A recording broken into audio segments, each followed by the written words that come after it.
Shalom saudara yang dikasihi Tuhan Yesus Kristus. Selamat malam, selamat berjumpa kembali dalam renungan pada malam hari ini. Saya mengucapkan salam sejahtera buat saudara semua dimanapun saudara berada.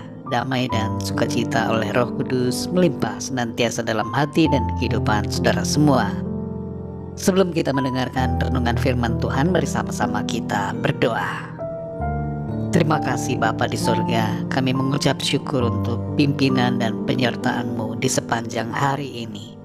Kami bersyukur untuk hikmat dan tuntunan Tuhan dalam segala apa yang kami lakukan pada hari ini.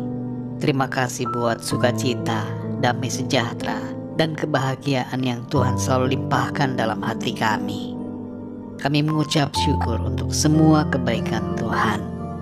Pada saat ini kami mau mendengarkan sabda firman-Mu.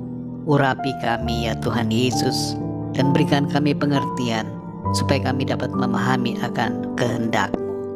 Dalam nama Tuhan Yesus kami berdoa. Haleluya. Amin. Saudara yang dikasihi Tuhan, ayat renungan kita pada saat ini terdapat dalam Yakobus 1 ayat 2, 3, 4, dan 12. Tertulis demikian. Saudara-saudaraku, anggaplah sebagai suatu kebahagiaan apabila kamu jatuh ke dalam berbagai-bagai pencobaan. Sebab kamu tahu bahwa ujian terhadap imanmu itu menghasilkan ketekunan.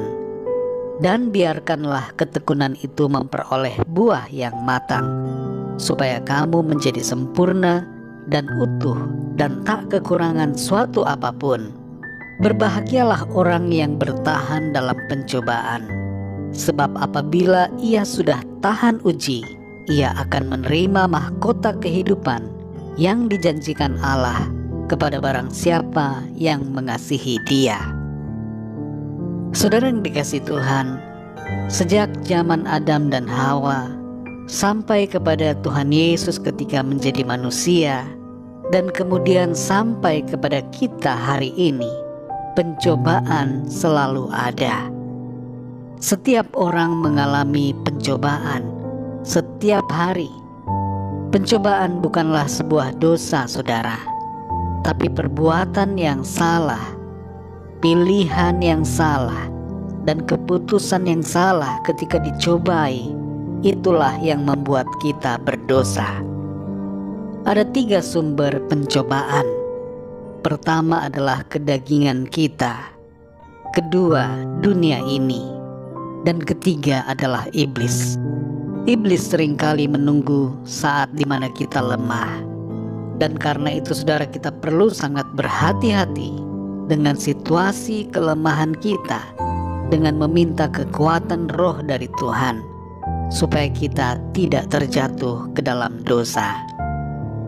Dalam ayat yang kedua dan ke-12 terdapat kata pencobaan. Terjemahan bahasa Inggris menyebutkan sebagai temptation.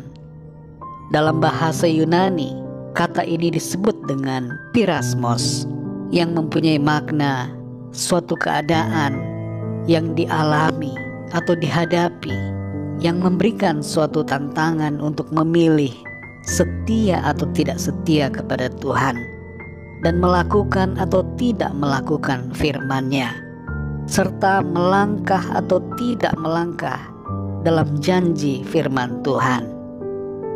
Saudara yang dikasihi Tuhan, ketika kita mengalami pencobaan, apa yang harus kita lakukan? Pertama adalah pakailah firman Tuhan dan berpegang teguh pada firman-Nya. Jangan ubah-ubah firman Tuhan demi pembenaran diri kita. Tuhan Yesus menjadi teladan kita, saudara.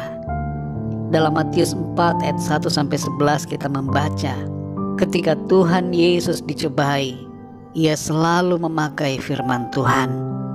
Berbeda dengan Hawa.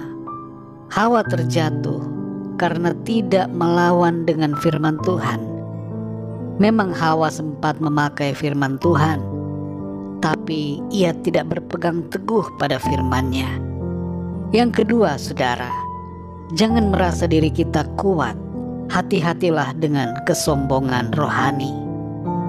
Dalam 1 Korintus 10 ayat 12 dikatakan, Sebab itu siapa yang menyangka bahwa ia teguh berdiri, hati-hatilah supaya ia jangan jatuh. Yang ketiga, saudara, hindarilah hal-hal atau situasi yang dapat menjatuhkan kita ke dalam dosa. Ada banyak orang yang jatuh dalam dosa karena selalu dekat-dekat dengan godaan atau situasi yang penuh dengan pencobaan. Salah satunya adalah pergaulan yang buruk.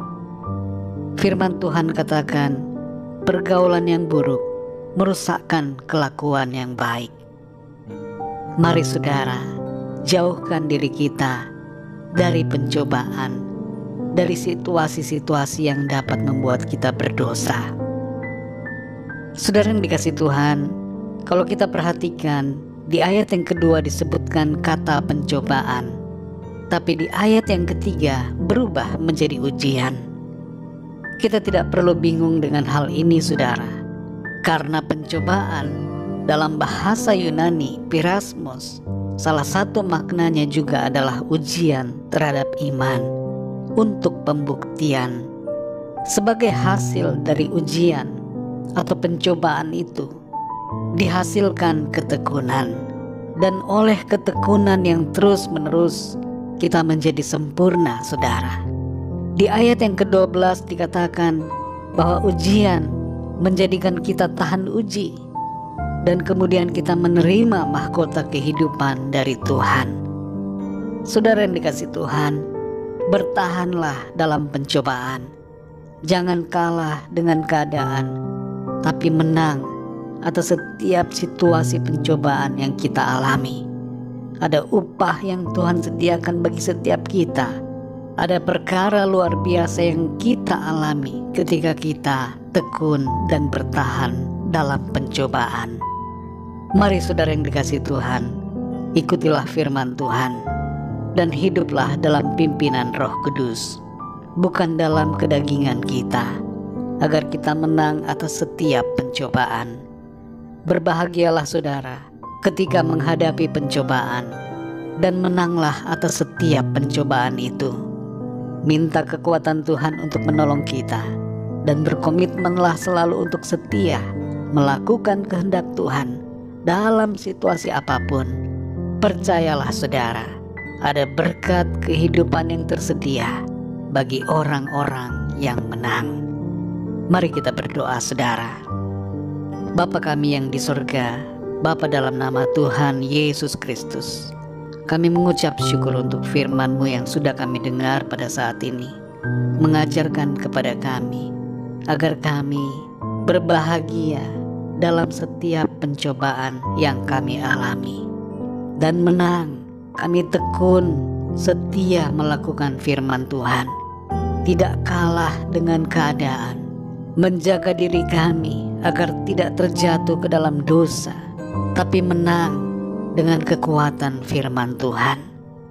Tolong kami Tuhan Yesus, ajar kami untuk mengerti, ajar kami untuk peka ya Tuhan, menghadapi setiap keadaan dengan memakai kuasa firman-Mu Tuhan, sehingga kami tidak ditipu dan diperdayai dengan keadaan.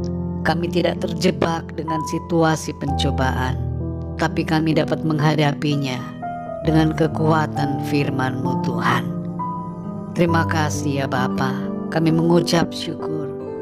Kekuatan-Mu lah ya Tuhan Yesus yang menjadikan kami pemenang. Kami tidak mampu dengan kekuatan kami sendiri.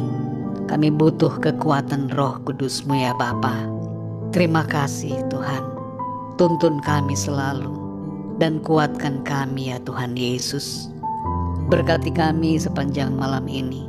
Lindungi kami dalam tidur kami ya Tuhan. Berikan kami tidur yang nyenyak, dan bangunkan kembali besok pagi dengan kekuatan baru. Tubuh yang sehat diberkati Tuhan, untuk kami pakai memuliakan nama Tuhan dalam segala aktivitas yang kami lakukan. Kembali saat ini kami berdoa bagi yang sedang dalam keadaan sakit, dalam pergumulan, dalam masalah, agar Tuhan Engkau menjamah, menyembuhkan, memberikan kesehatan yang sempurna. Kuatkan yang lemah, bangkitkan semangat mereka yang berputus asa, untuk kembali beriman, bersemangat dan berharap di dalam Tuhan. Dan bagi yang sedang dalam masalah, kami berdoa agar Tuhan Engkau memberikan jalan keluar. Pintu-pintu Tuhan bukakan, jalan yang baru Tuhan bentangkan di hadapan mereka. Kami percaya selalu ada kemenangan, ada pertolongan, ada mujizat, ada karya ajaib yang Tuhan kerjakan dalam hidup kami. Terima kasih Bapa, kami mengucap syukur. Ampuni kami akan dosa kami, seperti kami juga mengampuni orang-orang yang bersalah kepada kami.